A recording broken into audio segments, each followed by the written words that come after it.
तो हम कहेंगे स्कूल के दिनों को। ये दौलत भी ले लो, ये दौलत भी ले लो, ये शोहरत भी ले लो, भले छीन लो मुझसे मेरी जवानी, पर मुझे लौटा दो वो कागज की कश्ती, वो बारिश का।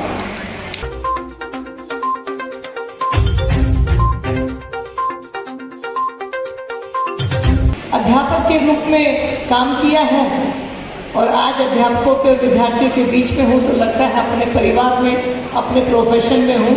तो सबसे पहले तो मैं भूपेंद्र जी का धन्यवाद करना चाहती हूँ, क्योंकि आदमी सबसे ज़्यादा जाकर वहाँ खुशी अपनापन महसूस करता है जहाँ उसका मन लगता है। तो ये वो फील्ड है जहाँ मेरा मन लगता है। अध्यापक एक ऐसा शब्द जो जीवन में बहुत महत्वपूर्ण भूमिका निभाता है।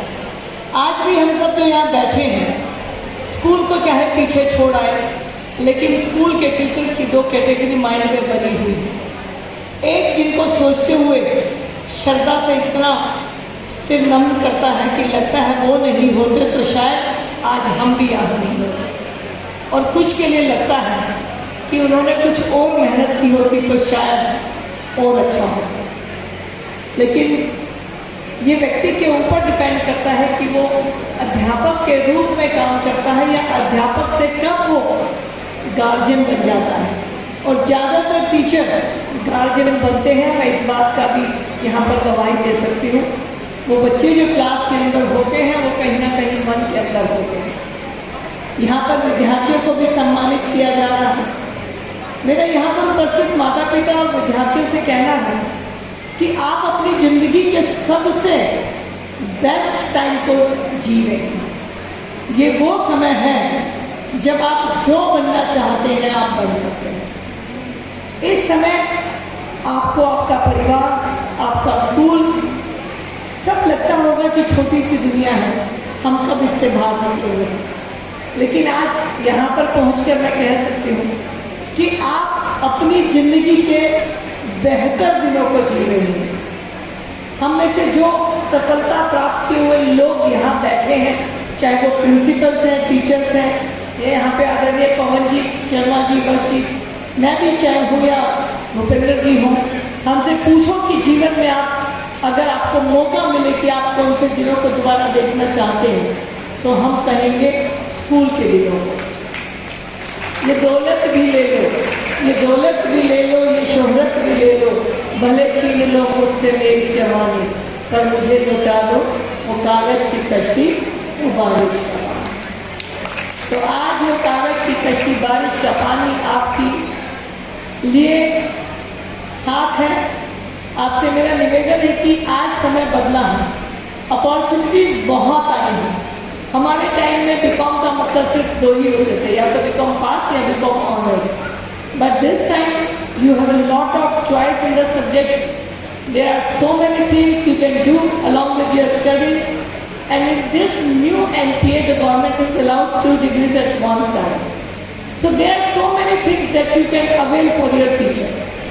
ये 6-7 साल जो मेहनत कर लोगे, उसके बाद जिंदगी में पलट कर देखने का मौका नहीं मिलेगा। मेरा सभी स्टूडेंट से कहना है कि कई बार लगता होगा कि पेरेंट्स भी डांट देते हैं, टीचर्स भी डांट देते हैं, लेकिन वो कभी भी अपने बच्चों का या अपने क्लास के जो बच्चे हैं उनका बुरा नहीं चाहते हैं। और आज जो टीचर आपको हार्ड लगते हैं, जो पेरेंट्स की बात लगती है कि टोकते हैं, कल को 10 साल बाद आप याद करोगे कि वो सही करते थे। लेकिन अगर वो आज सही नहीं करेंगे, ये समय बीत गया, तो आपको पछताने का मौका भी नहीं मिलेगा। As being a mother, I am very strict and I am very disciplined about all my working.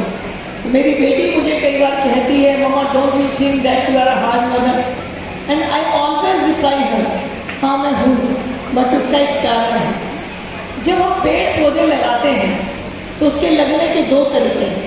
एक तरीका है कि जंगल में पेड़ पौधे अपने आप उग जाते हैं, जहाँ जिसको जगह मिलती है और पूरा हरा हो जाता है, जंगल बन जाता है।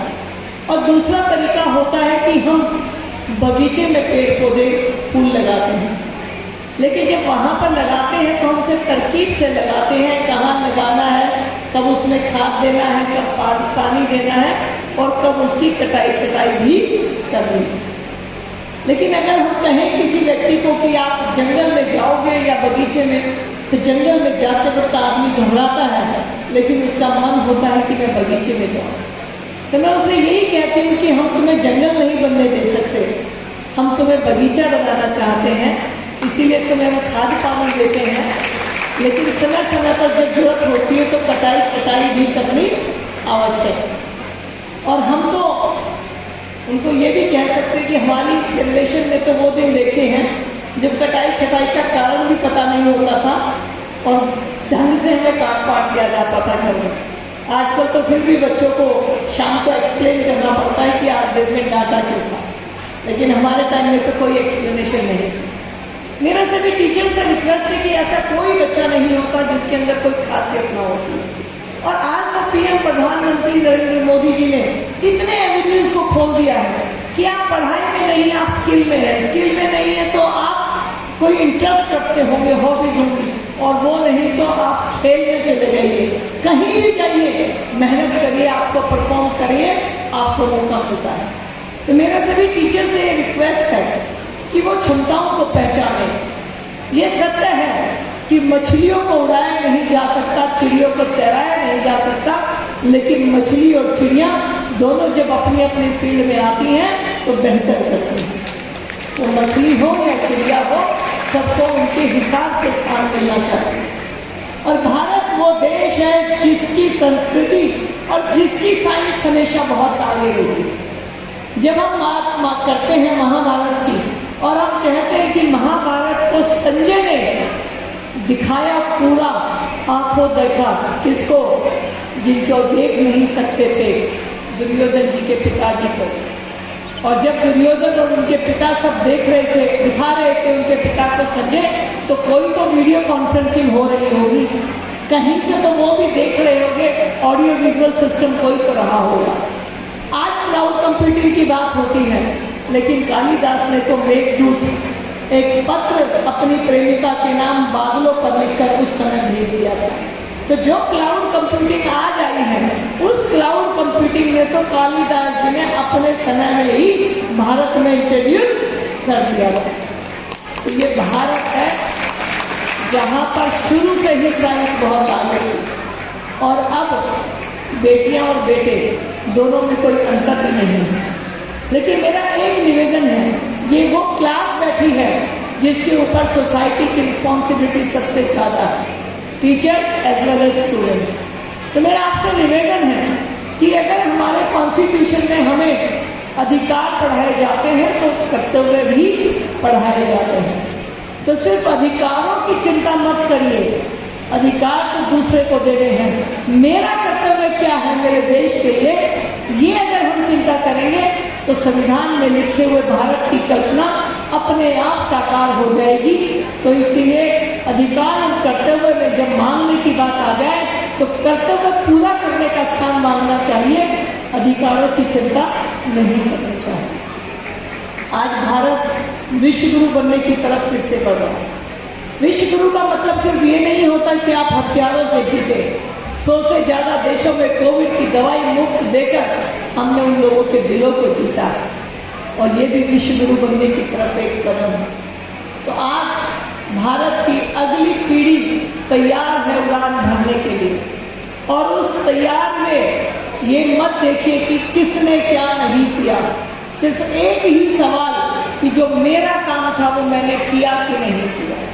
औरों से उम्मीदें नहीं, खुद की उम्मीद जो दूसरों से आप करते हो, खुद को वहां पर खड़ा करके उनको पूरा करना है। मेरा हमेशा एक ही बात का मानना रहा है कि खुशी दिखती है कहीं, खुशी दिखती है कहीं ना कहीं गम दिखता है। हम गलतफहमी में रहते हैं कि कहीं मरहम दिखता है।